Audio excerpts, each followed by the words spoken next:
Hey, j'ai besoin de mon chocolat chaud. Putain, il est chaud.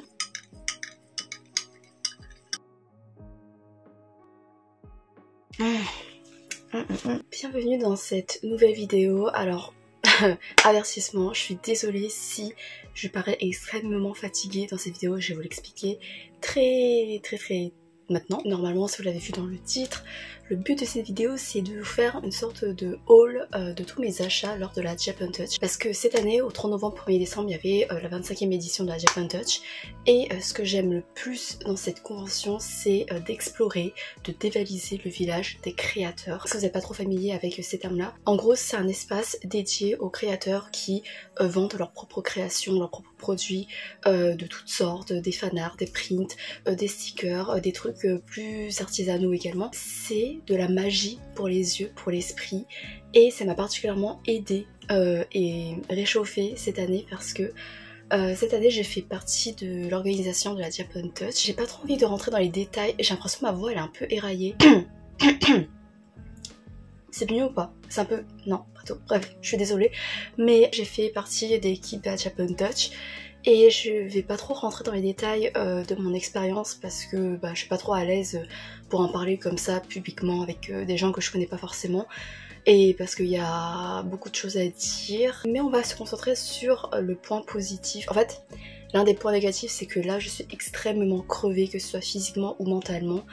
Et ça a été tout le long en fait lors de la convention, même de avant l'organisation et tout, parce qu'il y avait pas mal de choses à gérer. Le village des créateurs constituait un cocon de bien-être, moralement parlant, ça m'a procuré un bien fou. Vraiment quand j'ai pris mes 2 heures de pause bien méritées et que je suis enfin entrée dans le village des créateurs, j'avais l'impression de revivre. Et ce qui sublimait encore plus l'expérience, c'est que il y avait encore plus de créateurs, de nouveaux créateurs par rapport aux années précédentes, et surtout des styles, mais tellement variés, il y avait vraiment une richesse artistique et créative dingue.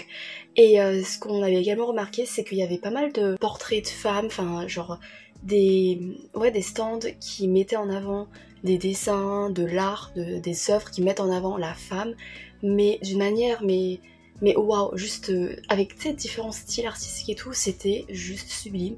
Et aussi, étrangement, enfin curieusement, mais positivement parlant, il y avait aussi beaucoup d'art autour du lesbianisme. Genre, tu sais, en général, c'est plutôt l'homosexualité garçon qui est mise en avant, et pas forcément entre femmes. Et du coup, je me dis, mais qu'est-ce qui se passe? Et apparemment peut-être c'est grâce au succès d'Arcane, parce qu'il y a peut-être des relations qui sont interprétées comme ambiguës par les fans ou autre chose, mais genre du coup j'étais trop contente et ça faisait du bien et c'était juste magnifique, genre représenter l'érotisme féminin, l'érotisme lesbien. Bravo. Et en plus c'était pas trop genre c'était pas pornographique quoi, c'était vraiment soit suggéré soit assez discret tu vois, pour les yeux les plus jeunes. Donc voilà, j'ai trop aimé. Et j'ai également bossé au Book Corner. Alors je vais commencer par là, comme ça si vous n'êtes pas trop intéressé par les goodies, vous pouvez quitter la vidéo et juste après j'ai fini de parler des livres, mais pas avant que j'ai bu une gorgée de mon chocolat chaud. Je vais filmer cette vidéo même si ça correspond pas trop dans les vibes littéraires de la chaîne, parce que en partie je veux mettre en avant certains créateurs, même si j'ai oublié de récupérer quelques pseudos, quelques comptes Instagram pour mettre en avant le nom des artistes, et je suis vraiment désolée. Et je voulais aussi filmer des parties et tout pour vous immerger également visuellement, mais c'est juste que comme je vous l'ai dit, j'étais éclatée moralement, physiquement, j'en pouvais plus, je voulais juste en profiter par moi-même, et parfois j'ai oublié de prendre la carte des créateurs, donc voilà, dès que je pourrai, j'afficherai leur nom, je vais tout faire pour les retrouver grâce au plan de Japan Touch, grâce au nom et tout, je vais tout faire, promis juré. Filmer cette vidéo c'est un peu comme une sorte de thérapie également pour moi, parce que là, après une nuit de sommeil qui a été également pas mal imprégnée de rêves correspondant à la convention, genre j'avais l'impression d'être encore en train de travailler pendant que je dormais, du coup là je suis encore éclatée, je suis toute engourdie physiquement également, je sais pas ce qui m'arrive, du coup je vais essayer de me dégourdir mentalement, moralement, physiquement avec cette vidéo là, peut-être que voilà ça va me hyper. Là je sens déjà un regain d'énergie, du coup c'est cool. Aussi dit bah ce sera une occasion plutôt sympa pour revenir sur mes achats parce que quand je suis rentrée là, alors vous voyez pas heureusement, mais il y a mes habits qui sont par terre, il y a mes vêtements sales parce que j'étais hébergée chez une amie, il y a tous les trucs que j'ai achetés qui sont encore dans mon sac et tout, donc c'est l'occasion de les ressortir ensemble et de vous les présenter, je suis trop contente. Bref voilà, j'ai divagué parce que je voulais dire que je commençais avec le Book Corner. En gros le Book Corner c'est un espace où tu peux aller acheter des livres, te faire dédicacer des livres, et là-bas il y avait notamment des auteurs d'un nouveau genre de livre qui m'intéresse de plus en plus, c'est-à-dire des œuvres analytiques sur des œuvres de manga. Par exemple des œuvres qui vont analyser Berserk, One Piece, Naruto, etc. qui vont analyser un peu leur philosophie, comment c'est construit, toutes les références culturelles et tout. Et c'est un genre qui m'intéresse pas mal. J'avais déjà lu celui de Berserk, je me rappelle plus du nom, mais je vous le mettrai. Et c'était super enrichissant, c'était passionnant. Là-bas il y avait du coup des auteurs, ils sont adorables, vraiment. J'ai pu un peu discuter avec eux, vraiment ils sont tellement adorables, ils sont tellement humbles. Il y a notamment l'un des plus célèbres, je crois, c'est Gatsu Sensei, qui lui, il est connu pour être un prof de philo qui enseigne sa matière à travers les mangas, en utilisant la philosophie dans les mangas. Et d'ailleurs son livre, qui est le manga en philo, je crois, je sais plus trop, il est parti en rupture de stock dès le premier jour de la convention. Donc j'étais un peu deg parce que quand j'ai appris à le connaître, à discuter avec lui, et à voir à quel point c'est quelqu'un de humble, de reconnaissant, de chaleureux, de lumineux, bah je voulais absolument, tu vois, genre découvrir son travail à travers son œuvre littéraire. Et au final bah j'ai pas pu l'acheter, donc je pense que je vais me le procurer quand j'irai dans une librairie. Mais voilà, ce mec est un amour, vraiment. Il y a d'autres personnes aussi comme Ivan Tavo qui lui il a écrit également un autre ouvrage plus général autour de la philosophie dans le manga. Et également la philosophie dans Demon Slayer si ça vous intéresse. Il y a également Clément Pélissier qui lui il a écrit 2 livres ou un livre je sais plus trop sur non un livre sur Death Note et un autre livre sur Camelot, donc si ça vous intéresse foncez également parce qu'il était super sympa aussi. En fait tu sais le fait de connaître humainement les auteurs, et ben ça me donne envie d'acheter leurs œuvres, et c'est ça le danger dans les salons littéraires également, c'est que heureusement que je n'y vais pas beaucoup parce qu'il y en a pas beaucoup vers chez moi, parce que sinon tu sais, quand tu discutes avec les auteurs, même si t'es même pas intéressé par l'histoire, mais t'as envie d'acheter juste parce que l'auteur est trop sympa, que tu veux donner une chance à l'œuvre. Donc voilà, mais j'ai pas acheté le livre de Ivan Tavo, de Clément Pélissier. Là je commence à regretter, mais c'est juste que j'avais tellement dépensé, j'ai dépensé easy 150 €, voire plus, dans le village des créateurs. Et avec le livre que j'ai acheté un seul livre analytique sur un manga qui est Tana One Piece, les trésors de l'aventure volume 1 de Romain Calice, publié chez Third Edition. Alors déjà l'objet, mais genre l'objet incroyable. Dedans il n'y a pas beaucoup, non il n'y a pas d'illustration je crois, c'est écrit assez petit, mais ça me dérange pas. Alors premièrement je voulais l'acheter parce que j'étais allée au musée Guimet il y a quelques mois et je l'avais vu dans la librairie du musée, dans la boutique du musée, et j'avais lu un passage qui m'avait vraiment happé, qui m'a vraiment plu parce que l'auteur mélangeait vraiment l'histoire de One Piece avec des références culturelles, politiques, historiques et tout, de manière très pertinente. Du coup tu sentais vraiment que c'était un travail hyper fouillé. Non, j'ai également oublié de citer certains auteurs, je vais citer vite fait parce que j'ai peur, j'ai pas envie de les zapper. Il y avait Jean-Philippe Dubrul aussi qui avait écrit un livre sur Gundam, qui est, vous savez, une œuvre majeure dans comment ça s'appelle? Putain, comment ça s'appelle ce genre de manga avec plein de robots, avec plein de trucs science-fiction et tout, qui est le phénomène Gundam, le colosse de l'animation. Putain, j'aurais bien voulu l'acheter. En fait j'ai vu Gundam et j'étais en mode ah mais je connais pas, du coup je vais pas l'acheter, mais en fait ça pourrait être super intéressant. J'aurais dû acheter tous ces livres. Et en fait je voulais faire également une vidéo où je lis que des livres comme ça pour vous présenter, mais bon j'avais peut-être pas assez d'argent et je devais me réfréner. Mais du coup ce livre là, One Piece, oui je vous avais dit que ça m'avait déjà intéressé parce que j'avais croisé dans le musée Guimet, et aussi parce que du coup j'ai pu être en contact avec l'auteur un peu avant l'événement pour pouvoir répondre à ses questions.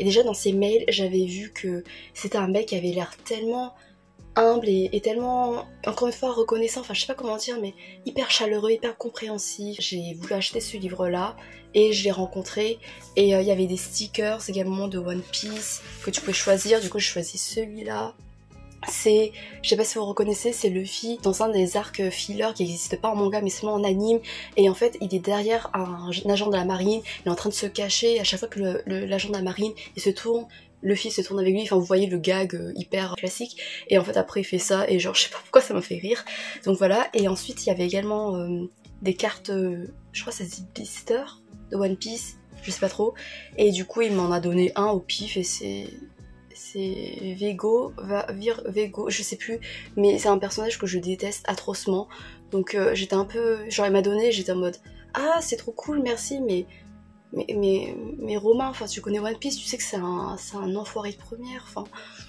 bon voilà, mais bon je vais garder quand même en souvenir. J'ai posé des questions sur son travail de recherche, ouais il m'a dit à quel point c'était un travail colossal, un travail hyper minutieux de recherche, et je n'en doute pas du tout, donc j'ai trop hâte de le lire, j'ai trop hâte de le découvrir, et ça... Ouais, ça me passionne, les gens qui sont tellement passionnés et qui arrivent à voir tout ça sous un œil documentaire, analytique, mais pas des interprétations personnelles, mais des analyses limite scientifiques, quoi, tu vois, historiques et tout.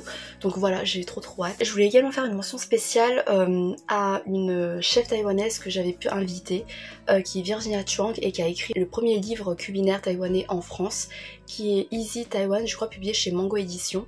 Et j'ai pas acheté son livre parce qu'en fait je suis nulle en cuisine, et du coup je me suis dit bah ça va me servir à rien, alors qu'en fait au final ça aurait pu me servir, j'aurais pu apprendre, en fait ça aurait été l'occasion. J'ai accompagné, j'ai pu la guider tout au long du week-end, j'ai pu apprendre à connaître, j'ai assisté à sa masterclass également. En fait il y a un espace Asian Kitchen qui permet d'avoir des ateliers de cuisine pour enfants, pour tout public, et également des masterclass, c'est-à-dire avec Nathalie Nguyen qui est une personnalité télé culinaire. Ils vont animer voilà une performance culinaire et voir comment on fait telle recette. Et Virginia, elle a fait le poulet à 3 tasses, qui est un poulet taïwanais, et à la fin on peut déguster. Voilà, donc de la bouffe gratuite en plus, et c'était trop bon.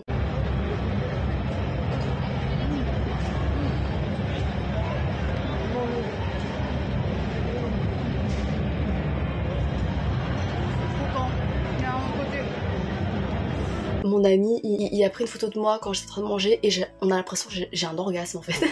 Voilà, donc je vais pas le divulguer parce que bon, c'est un peu personnel. Déjà, pendant qu'elle cuisinait le poulet là, tu sentais déjà la tension sexuelle entre ce poulet et moi. Je savais qu'on allait bien s'entendre, et je savais que j'allais le dévorer, tu vois. Et elle tient un restaurant à Paris qui est le Foodie Chiapapoué. Je le mettrai en barre d'infos si ça vous intéresse, allez faire un tour, parce qu'en tout cas le poulet il était succulent.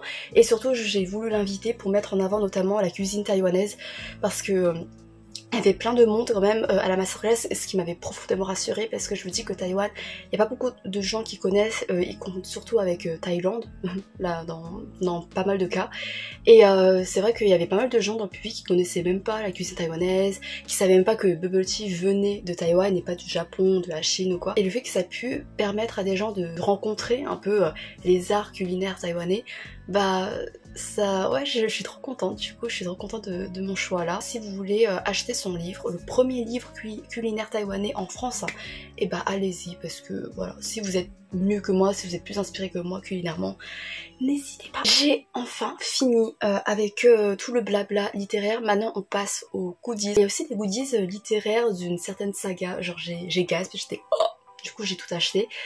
Oh waouh. Wow. En fait j'aime trop, globalement parlant j'aime trop ce que j'ai acheté, parce que dans ces stands là ça a mis en avant des personnages que je pensais pas voir dans une convention en France, parce que c'est souvent des personnages d'œuvres qui sont certes populaires, mais peut-être des personnages plus secondaires, etc. Donc c'est pas vraiment eux qui sont représentés, mais en fait là il y a plein de goodies, de personnages, bref voilà, je vais éternuer. Donc on commence par quoi? Alors on commence par une pièce maîtresse. Mes amis l'avaient déjà acheté à l'édition précédente parce qu'il y avait déjà le stand qui était là-bas. Et c'est un stand qui est spécialisé un peu dans l'univers de JoJo's Bizarre Adventure de Araki. Et en fait ils avaient acheté ça, et j'avais regretté depuis de ne pas avoir sauté le pas et de ne pas l'avoir acheté, parce que je suis en mode mais pourquoi j'ai résisté? Et du coup quand je l'ai vu, bah, j'ai sauté dessus, même si il coûtait 25 €, mais en même temps bon, je vais vous montrer. Hein, et si vous comprenez pas trop, et bah je vous expliquerai, enfin si normalement je pense que c'est un problème universel qui est représenté.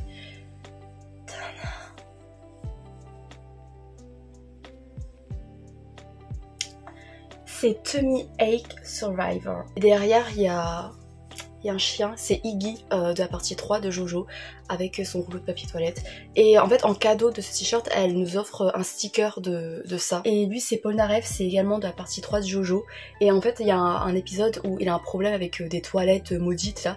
Et du coup bah l'artiste a repris ça pour en faire ce t-shirt qui est universellement relatable, hein, on est d'accord, hein. Même si vous êtes la personne la plus glamour, ça vous est déjà arrivé ce genre de cas et c'est du caca. Voilà. Et j'ai trop hâte de le porter. J'ai trop hâte de le porter. Voilà. Je sais pas en quelle occasion spéciale je vais pouvoir l'exhiber comme ça. Peut-être à mon anniversaire. C'est bientôt. Donc.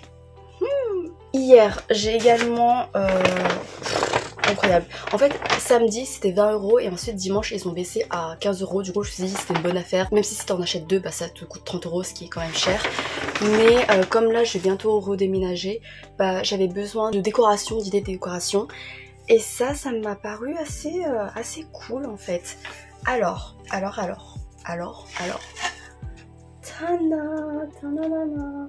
Alors c'est Sanji et Brooke de One Piece. L'artiste a fait sur bois, de la gravure sur bois je crois, une gravure de chacun des personnages avec des moments iconiques du personnage.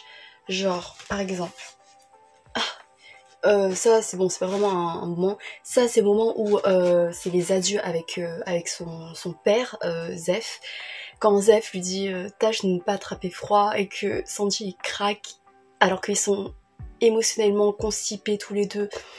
Et j'aime trop le regard, c'est bien retranscrit. Ça c'est le moment à Skypiea de son sacrifice qui est hyper sous-coté parce que personne n'en parle alors que c'est un moment mais phénoménal. Ça... je sais plus c'est quoi. Et ce moment bah, c'est le passé avec Zeph quand ils sont sur l'île déserte. Celui de Brooke, vraiment au début j'ai vu Sanji, j'étais en mode ok je vais prendre Sanji, et puis j'ai vu Brooke, et en fait Brooke c'est mon deuxième personnage préféré, donc je pouvais pas ne pas le prendre, surtout que je le trouve... ah c'est trop classe, c'est trop stylé. Et il y avait un cosplay de Brooke, putain j'aurais dû prendre en photo, c'était incroyable. Et en fait quand il te croisait, il faisait le rire emblématique de Brooke, yo, ho, ho, ho, ho. Je fais hyper mal, je suis désolée, mais il lui faisait trop bien, et on était... bref, là c'est quand il pleure parce que il dit que il est heureux d'être encore en vie, d'avoir survécu à 50 ans de solitude. Ah j'ai envie de pleurer rien qu'en pensant. Ça c'est lui au combat. Ça c'est lui dans le passé où en fait il joue une dernière fois leur chanson préférée avec son équipage et tous les membres de son équipage tombent un à un, meurent, décèdent un à un. Et c'est pour moi le passé le plus dévastateur parce que c'est poétique, la mise en scène est poétique mais d'une amertume et d'une violence émotionnelle mais intense. Et ça c'est quand Luffy, non c'est quand Brooke demande à Luffy s'il peut faire partie de son équipage avec Luffy perché sur le piano de Brooke là. Et la différence, oh putain le contraste, ils ont fait le contraste entre Brooke du coup quand il finit tout seul et Brooke quand il trouve enfin de la compagnie. Et c'est également mon tatouage, voilà, parce que je le trouve hyper symbolique cette scène là. Et ça c'est quoi? Ah oui c'est vrai. Ça j'ai vu au dernier moment, putain, j'ai vu au dernier moment avant de quitter le village des créateurs et de repartir parce que c'était la fin de la convention. C'était un stand qui avait attiré mon attention parce qu'il y avait plein d'œuvres autour de Nana. Bon j'admirais, je contemplais esthétiquement parlant parce que j'avais pas acheté, parce que je suis pas assez fan et attachée à l'œuvre de Nana pour acheter des trucs. Mais ensuite j'ai vu que sur ce stand là il n'y avait pas que ça. Il y avait des trucs de fruits basket de Natsuki Takaya. Et fruits basket, j'ai grandi avec fruits basket. C'est une des œuvres qui m'ont le plus impacté, voilà, bref. Et en fait, il y avait des porte-clés, mais adorables, de tous les personnages des animaux du zodiaque, de Toru. Et du coup, j'ai dû faire un choix. Et j'ai choisi deux de mes personnages préférés. Oh, c'est trop beau. Oh mon dieu, mais c'est trop beau. C'est... je sais pas si vous voyez, c'est Yuki. Je vais essayer de... c'est Yuki. En plus il y a deux levels, il y a 2 étages. Et Ayame, voilà. Ils sont frères, voilà. Ils ont une relation fraternelle très dysfonctionnelle, très tumultueuse, notamment au début. Parce qu'en gros, Ayame en fait rejetait Yuki, le laissait à l'abandon dans un environnement hyper toxique et étouffant. Et en fait plus tard il essaie de se rattraper auprès de son petit frère. Et c'est très touchant parce que c'est des personnages imparfaits, tu vois, c'est très amer et tout, mais c'est très doux aussi parfois. Et leur évolution, c'est magnifique. J'arrive pas à bien les montrer. Ah voilà, c'est mieux. Et je suis trop contente, je suis trop contente, je suis trop contente. Ah mon dieu, ils sont tellement beaux, ils sont tellement... Je suis trop contente. Merci à l'artiste. Ah et oui, ouais, trop cool. Il y a aussi son Instagram, je mettrai du coup le nom. Ensuite, le contenu de tout ça, il y a beaucoup de choses. Je crois que ça vaut une centaine d'euros là. Et je n'ai aucun regret. En fait, je pense que avec la fatigue et avec le fait que je travaillais à la Japan Touch, du coup, je me dis ouais, bah, je suis en train de gagner de l'argent en quelque sorte, même si c'est un salaire de stagiaire, donc pas beaucoup. Mais j'étais en mode ouais, bon, je peux quand même dépenser parce que derrière, j'ai quand même gagné un peu d'argent, tu vois. Et du coup, bah, je ne suis pas vraiment restreinte. Mais je suis contente. Ça m'a guéri un peu, enfin ça m'a soigné en partie et c'est le plus important. Il y a des trucs que je vais pas trop vous montrer. Ah mais j'ai une pièce de 1 euro. Bref. Ouais, il y a des trucs que je vais pas trop vous montrer parce que c'est des cadeaux et je sais pas si ce sont des gens du coup qui regardent cette vidéo, donc je vais pas montrer. Alors l'année dernière j'avais acheté ce fanart, c'était l'année dernière, je crois que c'était le printemps dernier, à l'édition printemps de la Japan Touch, j'avais acheté ce fanart de Nico D'Angelo, mais voir du Percy Jackson dans une convention manga cosplay etc. En plus, il y avait des cosplays de Percy Jackson et Annabeth. Oh, j'adore la vie, j'adore les artistes. Merci. J'ai acheté ce fanart là et j'avais halluciné et j'ai toujours pas trouvé un moyen, une place privilégiée pour l'afficher. Donc voilà, mais bref, il est là. Et en fait, il y avait de nouveau l'artiste qui tenait un stand à cette édition. Et il y avait encore plus de choses de Nico. Et j'ai craqué, oui j'ai craqué. Il y a eu ce porte-clés de... Oh, c'est trop doux. Je sais pas comment dire, mais c'est bien arrondi là et tout. Enfin, je sais pas comment dire. C'est agréable à toucher. Il y a un peu un volume en quelque sorte. Je sais pas comment dire. Mais ce porte-clés de Nico avec Cerbère et avec les McDo et tout, parce qu'en fait, il utilise McDo pour ressusciter des squelettes, réveiller des squelettes dans le cimetière. Enfin bref, voilà. Et il est trop mignon, je trouve. Nico, c'est un de mes personnages préférés ever. J'ai grandi avec lui. Avant, j'avais un crush sur lui avant d'apprendre qu'il était gay. Et maintenant, c'est mon enfant. Enfin bref, voilà. Il y avait des trucs entre Nico et Will. Donc, ce sticker avec...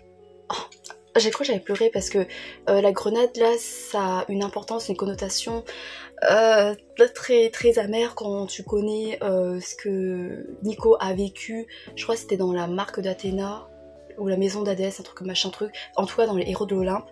Et j'aime trop, c'est mignon. Et en fait ça me rafraîchit le cœur parce que ça me rappelle que Nico, voilà, maintenant il est plus seul, il a Will pour l'épauler. Et également ce badge méga gay de Will et Nico. Voilà, donc voilà. Et ensuite j'avais acheté tout ça samedi et en fait j'étais revenue pour acheter un cadeau pour une pote, du coup que je vais pas montrer là, au cas où si elle est en train de regarder cette vidéo. Et j'ai acheté un deuxième porte-clés. Alors ce porte-clés, je voulais l'acheter le samedi avec le porte-clés de Nico, mais j'avais hésité et en fait dimanche j'étais en mode mais non, il me le faut. C'est toujours dans Percy Jackson, le porte-clés de Léo Valdez. Léo, mais il y a Léo, il y a Léo, genre je suis trop contente. En fait c'est des personnages tellement secondaires, enfin tu vois, même surtout dans une convention de manga cosplay, donc je suis trop contente. Et il est trop mignon, et Léo c'est un personnage qui m'a fait beaucoup pleurer parce que c'est ce personnage hyper jovial, hyper blagueur, hyper taquin, mais qui est dépressif et qui essaye de cacher son véritable lui, son lui vulnérable. Et ça me faisait pleurer à chaque fois en fait. Donc voilà, genre j'ai trop hâte d'accrocher ça, je sais pas où. J'aimerais bien acheter, tu sais, vous savez, les sacs qui étaient en tendance. La face est transparent et puis après t'accroches des badges, etc. Je continue avec quoi là? Oh, attendez. Alors normalement, la personne à qui j'ai acheté tout ça ne regarde pas cette vidéo. Mais ça. Et en fait, c'est comme des cartes de tarot / marque-page de différents personnages d'Avatar et j'ai choisi Iroh the Hermit. Voilà, et c'est trop beau. Il y a de la dorure et tout. Et j'ai pas, putain, le nom de l'artiste. Oh, j'en ai trop marre de moi. Ah, et en fait, il y a un stand qui revient fréquemment et c'est un stand qui sublime le corps de la femme, l'érotisme féminin à travers des œuvres, mais c'est beau. Il y avait des prints, des illustrations holographiques, je crois que ça s'appelle comme ça. Enfin, je sais pas, bref. je sais pas, je vous montrerai. Pour 25 € t'en avais 3. En fait ce que je savais pas quand j'ai acheté et que j'ai su à la fin en rentrant à la maison, c'était qu'ils étaient recto verso. Du coup en fait t'as 6 illustrations pour 25 € et c'est des illustrations. Alors je vais peut-être me faire censurer par YouTube parce qu'il y a du nu, il y a de l'érotisme. De toute façon il y a personne qui va voir cette vidéo, enfin, je suis dans l'ombre de YouTube de toute façon, mais... Non mais... Oh my god! Je me suis décrochée à ma mâchoire en disant oh my god, je sais pas si vous entendez, mais oh my god. Oh! Mais en fait je vais le garder pour moi, je vais pas l'offrir, mais pourquoi je vais l'offrir?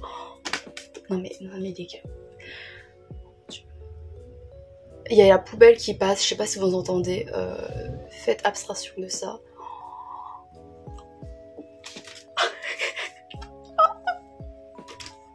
Mais wesh!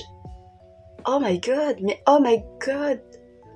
Oh my god, mais là bon c'est un peu, ouais c'est un peu, mais c'est beau. Ouais mais, et le dernier, oh my god. Et ça, un peu d'érotisme lesbien, you know. Je crois que c'est 2 femmes, hein. Ouais je crois, je sais pas trop. Et la carte de visite du coup c'est cet artiste là. Bon ma caméra a coupé parce qu'il n'y avait plus d'espace de stockage dans mon téléphone pendant que je vous présentais l'artiste. Et en fait derrière la carte de visite, on a un fan art, un art gratuit, genre. Voilà, donc au moins j'aurai ça, hein, si je résiste à la tentation de tout garder pour moi et de ne rien offrir à l'autre. Il y avait une artiste adorable parce que je crois que c'était une de ses premières conventions. Ça se voit qu'elle est un peu stressée, le fait que, tu sais, par exemple, je complimente son travail et tout, elle avait l'air tellement rassurée et tout, et c'était trop mignon. Et elle faisait plein de trucs hyper mignons. Il y avait Saiki Kuso, qui est une œuvre qui est pas forcément beaucoup mise en avant. Il y avait beaucoup de One Piece, notamment une petite collection qu'elle a fait notamment spécialement pour la période de Noël. Et il y a un sticker de Sanji que j'ai acheté 2 fois parce que j'étais en mode c'est trop mignon, c'est adorable. Sanji c'est un peu l'homme de ma vie, tu vois. C'est trop mignon. Et du coup j'ai acheté 2 fois parce que en fait je trouve que ça représente bien le côté très serviable de Sanji, le fait que c'est un cuisinier qui montre son amour pour les autres à travers la cuisine, à quel point il se soucie des autres, à quel point il veille à leur alimentation parce que c'est synonyme de santé quoi, et de bonheur évidemment. J'ai également acheté un print, un fan art sur ce stand là qui est celui de Bon Clé et c'est écrit Give me a break, queers never die. Et voilà, et je trouvais que c'était assez résonnant avec un peu mon année, voilà, pour des raisons un peu personnelles. Et du coup je me dis que ce fanart, bah, je devais l'avoir parce que c'est lumineux, c'est réchauffant, c'est brillant, c'est comme la communauté queer quoi, enfin bref voilà, donc je suis trop contente. Ça c'est un cadeau pour une pote, du coup je vais pas le montrer, mais c'est trop adorable. Ça c'est le sticker dont je vous ai parlé. Qui allait avec le t-shirt de constipation. Voilà, donc j'ai trop hâte de l'accrocher, je sais pas où. C'est quoi? Ah oui, donc j'ai acheté 2 stickers. Un sticker pour une pote, du coup je vais pas le montrer. Et c'est la mascotte de Jin dans BTS. Je sais plus son nom, je suis désolée. Mais je sais pas, sa petite bouille. Je relatais un peu avec sa bouille, pas parce que je suis mignonne, mais elle a l'air un peu penaude, en mode ah je sais pas trop si ce que je fais c'est bien ou pas, elle manque de confiance en elle, je sais pas, ça résonne un peu en moi, donc voilà, c'est tout. Et oh putain, alors on va passer dans l'un des vifs du sujet, parce qu'il y a plusieurs vifs de sujet dans cette vidéo. Mais Heaven Officious Blessing, est-ce que vous connaissez Tingwan Sefu? Enfin bref, c'est en train d'exploser. Il y a les tomes qui sont édités chez Bookmark et c'est une de mes sagas préférées ever. Et dedans, ce que j'aime particulièrement, c'est l'humanité, la complexité des personnages qui te font passer par diverses émotions. Des émotions souvent que tu n'arrives pas vraiment à décrire, à déterminer, à distinguer d'un amas émotionnel assez riche et assez poignant, tellement bah ils sont complexes en fait, et il y a plusieurs nuances et ils te mettent face à des dilemmes éthiques, morales, relationnels où t'as pas de réponse, t'as que des questions et tu te sens démuni et impuissant. Voilà, donc c'est trop bien. Il y avait oh my god, mais oh my god. Et en général dans les stands, c'est souvent des fanarts entre les deux protagonistes, Shielen et Hwa-Chang, parce que ce sont les plus populaires. Mais moi ce que j'aime particulièrement, ce sont pas eux, même si j'adore Shielen. Hwa-Chang je m'en fous un peu, mais Shielen je l'adore. Mais c'est pas eux, c'est pas leur romance qui m'a autant happé dans la saga. C'est surtout les relations secondaires, les personnages secondaires. Et souvent, y a pas beaucoup de goodies par rapport à eux, mais là, il y en avait pas mal. Enfin, il y en avait plus que d'habitude. Et merci. Et par exemple, en fait, lui, il fait partie d'une des 4 calamités de Heaven of Shores Blessing. Hwa-Chang, c'est une des autres calamités. Et celui-là, c'est le Blackwater Rushwan. Et c'est magnifique. Oh my god, mais c'est magnifique. Parce que du coup, je l'ai acheté, ensuite j'ai laissé dans mon sac parce que j'ai plus eu le temps de... Oh my god. Mais en fait, c'est très conceptuel aussi. Enfin, tu vois, même si tu connais pas l'œuvre, esthétiquement parlant, tu peux l'afficher pour son esthétique. Oh my god, mais en plus, il y a le sang qui coule et c'est tellement symbolique. J'ai envie de pleurer. Je suis reconnaissante du village des créateurs de cette année. Enfin, à chaque année, mais cette année particulièrement. Mais ça brille, enfin c'est... Je me calme, je me calme. Ne me dites pas que j'ai pas pris... Putain, ne me dites pas que j'ai pas pris le nom de l'artiste. Je l'ai peut-être pris. Je verrai, je promis, je retrouverai. Et il y avait ça pour les autres calamités, il y avait pour Hwa-Chang aussi, mais comme je suis pas fan de Hwa-Chang, tu vois, bon, j'ai pas pris, mais... ensuite, on va finir avec le stand où... Enfin, c'est les 2 stands côte à côte, mais dont j'ai acheté autour de la même œuvre. My god. Alors, le premier stand... En fait, j'arrive pas à croire que j'ai ça maintenant, tu vois, que c'est en ma possession, et que je vais pouvoir... les garder éternellement avec moi. Je vais vous montrer un premier fanart.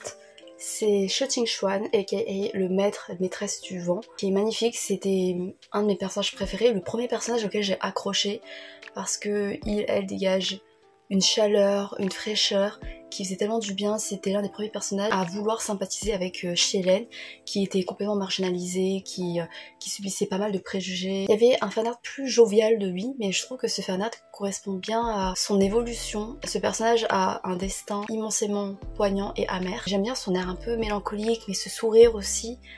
Et cette manière également de bouger avec le vent, avec son élément qui... En fait, le vent représente bien son personnage. Ouais, non, putain, de ouf. C'est très symbolique en fait. Son destin et la manière dont il agit, et il agit par rapport à son destin, la manière dont ça évolue, ouais, c'est vraiment en rapport avec le vent aussi. Et les couleurs sont magnifiques. Je vais vous montrer quelques photos du stand que j'ai pu prendre. Et non mais les couleurs, incroyables. Ce personnage-là, magnifique. Alors regardez juste sa composition si vous connaissez pas trop. Si vous connaissez, et bah vous savez qui c'est. Mais magnifique. Magnifique, magnifique, magnifique. J'aime beaucoup le contraste. Hein, j'aime beaucoup. Il y avait un porte-clés sucette, des porte-clés sucettes de plein de personnages que j'adorais, dont ce duo. Alors je sais pas si j'ai pas encore, je peux enlever l'emballage. Ah mais le nœud c'est pas avec la sucette, enfin c'est pas avec le porte-clés. Ah d'accord, bon tant pis. Ah mais c'est même pas une sucette, c'est genre une fleur, je suis conne. Putain, comment je fais pour être aussi conne? C'est Chunijun et Inu qui est aussi un duo d'une poignance, d'une amertume, d'une douce amertume extrême. L'évolution de leur relation, c'est incroyable. Du coup, c'est des personnages encore plus secondaires que les personnages que je vous ai montrés. Donc les voir, j'étais... Attendez, il faut que je m'assoie, que je m'allonge, parce que panique attaque d'amour. Et il y a un peu quelques paillettes. Il y avait une planche de stickers. Ça brille. La matière, c'est un peu rugueux. C'est magnifique. Voilà, il y a Hwa-Chang et Shielen si vous êtes fan d'eux. Il y a mon duo préféré. Voilà, mon duo alors ça c'est un peu... c'est un duo que les gens ship beaucoup, enfin que les gens aiment bien mettre ensemble romantiquement parlant, et moi j'aime juste leur amitié parce que je trouve qu'en tant qu'amitié c'est suffisamment puissant déjà. Un fanart de ce duo là. C'est un peu le Grumpy Sunshine quoi, donc j'aime trop et ils me font tellement rire et c'est hyper rafraîchissant. En plus c'était le dernier, genre du coup c'est trop un destin de malade, donc je suis trop contente. Oh my god, oh my god. Et sur un autre stand, un stand juste à côté en fait, mais sur la même série, c'est un print. Voilà. Donc je vais pas trop vous décrire parce que sinon ça peut peut-être spoiler. mais encore de personnages que j'adore. Et je suis trop contente. Putain, c'est magnifique, ça brille à chaque fois, c'est holographique et tout. J'ai pu acheter, enfin c'est mon amie qui me l'a acheté parce que j'avais pas d'espèces et qu'elle acceptait pas la carte bancaire. C'est un rouleau de scotch. Alors, je pensais pas de ma vie acheter un rouleau de scotch, même d'œuvre, parce que je suis en mode mais à quoi ça me sert? Et en fait, c'est juste au final plein d'autocollants, parce que quand il y a des motifs qui sont variés, tu vois, et bah tu peux coller, ça fait des autocollants, et c'est quand même un bon rouleau de scotch. Du coup il y en a plusieurs, c'est trop bien. Par exemple chez Hroajang, mais aussi d'autres personnages, les personnages de Grumpy Sunshine que je vous ai présenté à l'instant, des personnages qu'on voit jamais, Chuanijun et Ning du porte-clés que je vous ai présenté, Rainmaster qui est une reine, qui est ma queen, qui voilà, un des meilleurs personnages, même si elle apparaît pas beaucoup. Leur petite tronche là, genre ça m'a... j'ai craqué. En vrai ça ferait de trop bons autocollants à réutiliser plusieurs fois pour d'autres occasions. Donc je suis trop contente. Je crois que j'ai fini et je sais pas combien de temps dure cette vidéo. Et si vous voulez voir, ça c'est mon badge de la Japan Touch avec mon nom, et mon collègue a pu le customiser avec par exemple... Ah, vous n'êtes pas droit en fait depuis tout à l'heure. Vous pouvez le customiser avec par exemple l'intégration de personnages. Et du coup là il y a Kagura de Gintama qui est mon personnage préféré. Là tout en pas en train de nous encourager, c'est Heidi de Run with the Wind, dont je vais lire bientôt le roman. Et là, alors ça se voit pas trop parce que c'est en noir et blanc, mais c'est Grimmer, on voit pas trop, on voit pas du tout le pauvre, de Monster, qui est mon personnage secondaire préféré ever de chez Ever, et je l'aime d'amour. J'ai fini, et je voulais juste dire un truc, c'est que aussi au niveau des invités, oh my god, il y avait Benoît Dupac. Benoît Dupac, c'est qui? C'est la voix française de Onizuka dans GTO, et c'est l'une des meilleures VF, c'est l'une des VF les plus iconiques ever. Waouh! Et du coup j'ai pu le rencontrer en tant que membre du staff. Du coup j'ai pu lui demander un petit truc particulier. En fait j'aurais dû prendre un tome de GTO et lui faire dédicacer, parce que j'ai plein de tomes de GTO, j'ai grandi avec GTO, incroyable. Et puis j'ai aussi fait un vlog récemment où je relis GTO pour voir ce que j'en pense maintenant à l'âge adulte, et franchement c'était un avis assez positif encore maintenant. Donc j'aurais dû faire ça, sauf que du coup j'ai eu l'idée de lui demander de me filmer une petite vidéo encourageante dédiée à moi, parce que j'en avais besoin pendant le week-end, et il a fait, et du coup j'ai une vidéo de Onizuka, de la voix d'Onizuka, en train de m'encourager moi, tu vois. Si je suis pas trop timide, je le mettrai, soit sinon bah tant pis, mais je suis trop contente. Je suis trop contente. Bref voilà, du coup ça a valu toutes les épreuves qu'on a traversées, enfin presque. Voilà, j'espère que ça vous a plu, j'espère que ça vous a fait découvrir quelques artistes.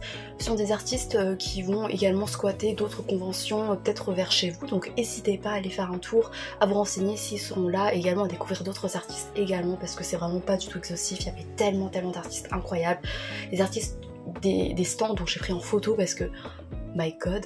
Et heureusement que je suis pas fan de Genshin Impact ou de Arcane, je suis qu'à l'épisode 4 de la saison 1 d'Arcane, parce que sinon j'aurais été encore plus fauchée, parce qu'il y avait plein de goodies, de prints de fanart, mais tellement originaux et tellement esthétiquement waouh, incroyable, que bah, j'aurais pas pu résister. Merci infiniment d'avoir regardé jusqu'à la fin, j'espère que ça vous a plu.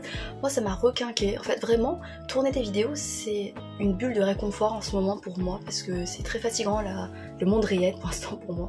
Donc merci de partager ce bout de moment cocooning, chaleureux, chill avec moi, et j'espère que ça vous a plu, et j'espère vous retrouver pour d'autres anecdotes ou d'autres aventures livresques tout aussi enrichissantes. Quant à moi je vous dis à bientôt, peut-être, je sais pas, j'espère. Salut! Salut les amis, c'est Ikichi Onizuka, 22 ans, célibataire libre comme l'air. Vanessa, tu sais quoi Vanessa? Tu vas déchirer ta vie, d'accord meuf? Tu regardes les autres, ils sont sur le côté, mais toi tu vas les doubler. Ok, parce que tu crois en toi, donc t'aies confiance en toi. Hein, la vie elle est pleine de gens qui n'ont pas confiance en eux, et la vie elle passe après. Ok ma belle? Je t'embrasse et je serai toujours là avec toi. Bye bye.